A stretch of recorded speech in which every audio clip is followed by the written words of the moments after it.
Hello, everyone. Welcome back to a brand new episode Take This Week. In fact, today is a special episode because today is our last episode of 2025.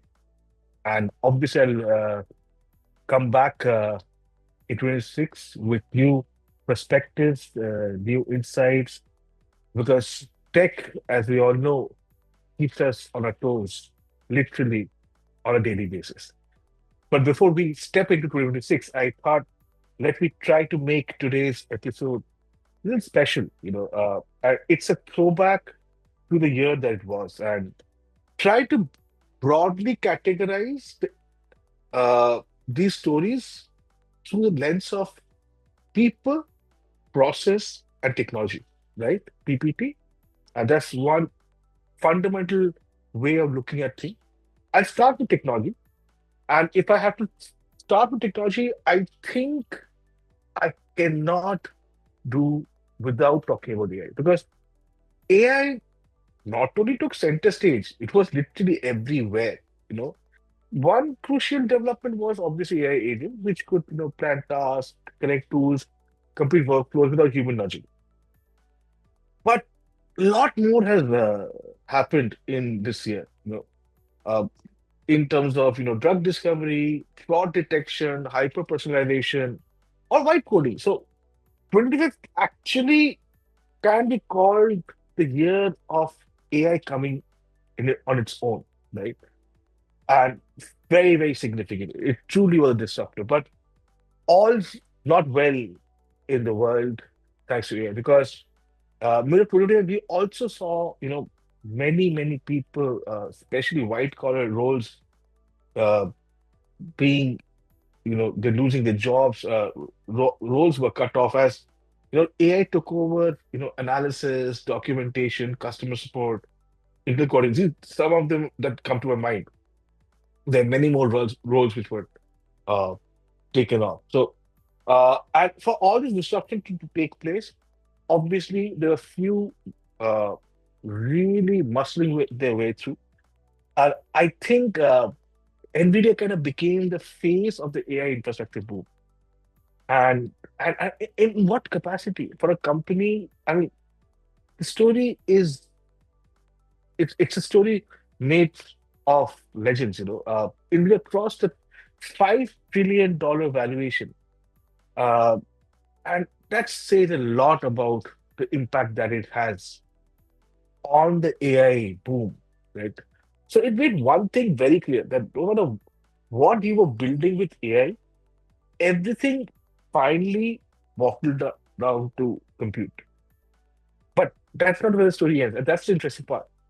Another story that took the world by storm in 2025, in fact, we was DeepSeek's rise, right? This is a made in China product. Not because it was better, but because it worked at a fraction of the expected cost. And NVIDIA, which hit the $5 trillion valuation, also lost the biggest stakeholder valuation in one single day. So it challenged the belief that not only can the biggest players with the deepest pockets survive, there are others who can also compete in this space, right? Moving to processes. So when I speak about processes, I am going to touch upon geopolitical regulation and how governments and countries in general started looking at sovereignty, right? And I think 2025, the battle lines were very clear, and the divide was unmistakable. With the West, tightening their export controls on advanced AI models and high-end chips.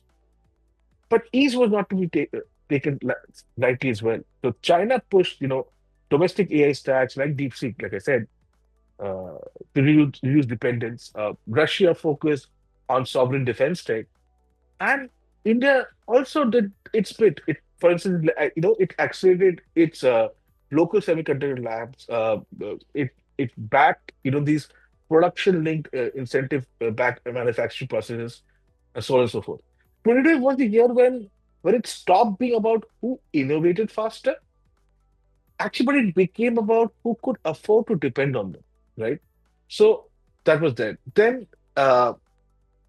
America, like every powerful nation, wants to make its position very clear. And under the Donald Trump administration, uh, one thing that stood out for 2025, especially for India, uh, manufacturing goes is, Donald Trump threatened tariffs that directly dragged, Apple's India manufacturing supply chain into global trade politics.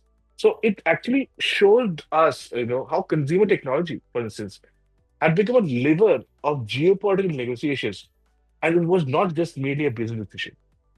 And India also had its piece of glory because we've been hearing DPTP for a very long time, but 25 made it really real.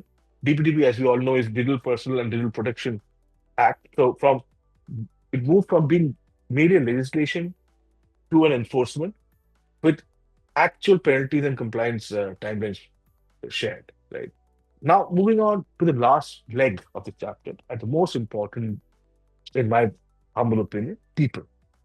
Because 2025 actually big tech faces strongest antitrust moment in almost a decade. You know, for instance, Apple and Meta face direct penalties under Europe's new competition rules. It signaled a shift from warnings to consequences for platform behavior. Pressure mounted on Google across multiple fronts. So it wasn't about a single case anymore, but also about whether Google scale itself had become the problem. Uh, One story which dominated the headlines was Australia actually drawing a hard line on social media access for children under 16. It showed actually the governments were now willing to regulate outcomes and not just intent. They were taking actions. And in fact, India, for being, I think, one of the only countries also stepped in.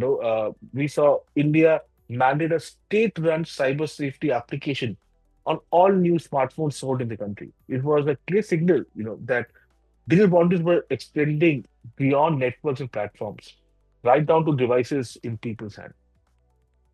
So that's my people process technology. And so many stories trying to collude in this tree. But before I say goodbye to all of you and we go to 26 with a lot of hopes, uh, there's something I wanted to bring your attention to. When you step back, one uncomfortable pattern stands out. The tech landscape today is dominated by very few players.